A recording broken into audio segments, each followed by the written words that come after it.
In which year did the Chipko movement take place? यह चिपको आंदोलन किस वर्ष हुआ था? 1973 में या 1983 में या 1985 में या डी 1991 में? तो इसका आंसर हो जाता है 1973 में। इसके भी हम जानेंगे कुछ extra fact. Point number first, Chipko movement. 1973 में चिपको आंदोलन ये वनों और वृक्षों के संरक्षण हेतु यह सूत्रलाल या बहुगुणा हुआ चंडी प्रसाद भट्ट के नृत्य में या गढ़वाल हिमाचल उत्तराखंड में। फैक्ट नंबर सेकंड, चिपको मूवमेंट 1983 में चिपको आंदोलन ये कर्नाटक का चिपको आंदोलन भी कहा जाता है।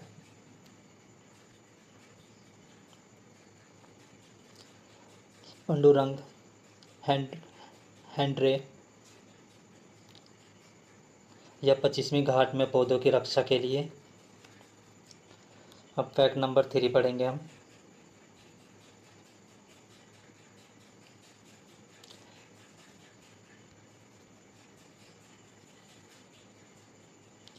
साइड प्लेट वैली आंदोलन ये 1973 में चला गया था।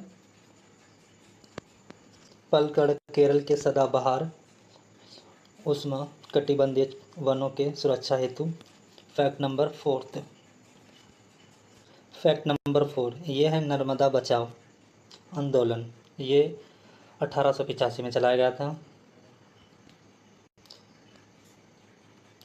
नर्मदा बहुउद्देश्य बांध परियोजना सदाबहार सरोवर गुजरात का विरुद्ध। नृत्य मेघा पलकर बाबा आमटे एवं अरुदि राय। क्वेश्चन नंबर अब हम 3 पढ़ेंगे। मार्क ले लेते हैं थोड़ा सा कोई और colour. In which year was project tiger started? Project tiger किस वर्ष प्रारंभ किया गया था, मतलब शुरू किया गया था? 1972 में, 1972 में या 1973 में या 1992 में या 2023 में? तो इसका आंसर हो जाता है 1973 में। करेक्ट आंसर हो जाता है। Question number 4, in the largest tiger reserve of India? Gym carbon tiger reserve या नागार्जुन रिजर्व या सतपुरा टाइगर रिजर्व या सुंदरवन टाइगर रिजर्व? ये हिंदी में भी है। भारत का सबसे बड़ा tiger reserve gym carbon tiger reserve हो गया, नागार्जुन सागर सतपुरा टाइगर रिजर्व या सुंदरवन टाइगर रिजर्व। तो इसका आंसर हो जाता है नागार्जुन सागर श्री सतर्थ टाइगर। कहाँ गया उठ जाओ। Nagarjuna Sagar Srisailam tiger reserve. इसका कुछ एक्स्ट्रा फैक्ट भी पढ़ेंगे। भारत का सबसे बड़ा बायोस्फीयर रिजर्व कक्ष जो गुजरात में 12,454 किलोमीटर क्षेत्र है इसका। भारत का सबसे छोटा बायोस्फीयर रिजर्व डिब्रूगढ़ में है जो साइखोवा, ये आसाम में है 765 किलोमीटर। तीसरा, पहला समुद्र जीवमंडल reserve Mannar biosphere reserve Tamil Nadu में है। ये समुद्री स्तनपायी डुबोक और समुद्री कछुआए। सबसे छोटा टाइगर रिजर्व जो बोरा बाघ अभयारण्य यह महाराष्ट्र में है। सबसे बड़ा टाइगर रिजर्व आंध्र प्रदेश के Naga Arjun Sagar Srisailam tiger reserve. Question number 5, ये गोईपोरिया समिति का संबंध किस क्षेत्र से है? ए बेरोजगारी या बी केंद्रीय राज्य संबंध सरकार या बैंकिंग सेवा सुरक्षा, या डी सीमा समिति। तो इसका आंसर हो जाता है बैंकिंग सेवा सुधार को सी। क्वेश्चन नंबर 6, निम्नलिखित में से किस समिति का संबंध गरीबी रेखा से है?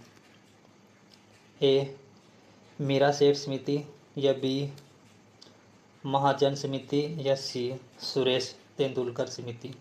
तो इसका आंसर हो जाता है सुरेश तेंदुलकर समिति।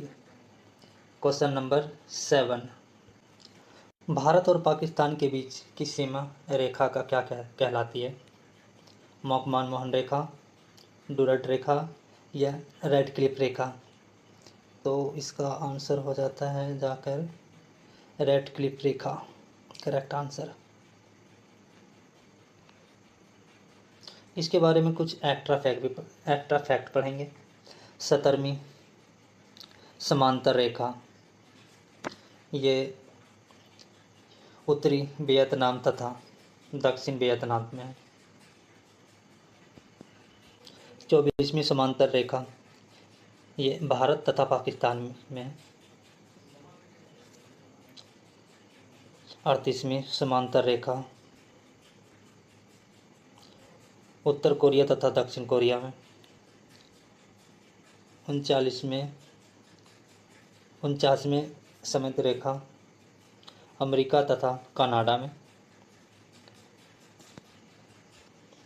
हिडनबर्ग रेखा जर्मनी तथा पोलैंड। मैगनाइट रेखा जर्मनी तथा फ्रांस। सीज प्राइड रेखा ये जर्मनी तथा फ्रांस। अब पढ़ेंगे क्वेश्चन नंबर 8, मकमान रेखा जो भारत और चीन के बीच सीमा निर्धारित करती है, निम्नलिखित में से किस राज्य की उत्तरी सीमा पर खींची गई है? ए जम्मू और कश्मीर, या बी उत्तर प्रदेश, या सी हिमाचल प्रदेश, या डी अरुणाचल प्रदेश। तो इसका करेक्ट आंसर हो जाता है Arunachal Pradesh.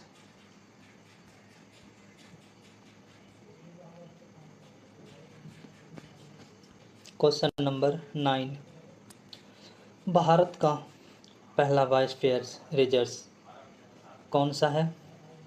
Point number A Sundarban biosphere reserve, या नीलगिरी बायोस्फीयर, या सी नंदा देवी बायोस्फीयर रिजर्व। तो इसके करेक्ट आंसर हो जाता है Nilgiri.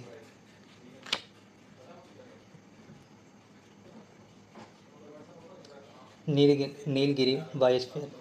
Question number 10,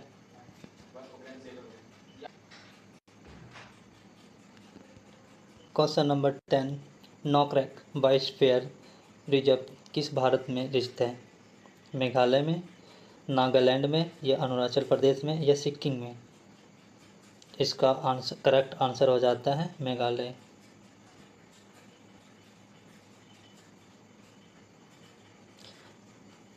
thank you for watching.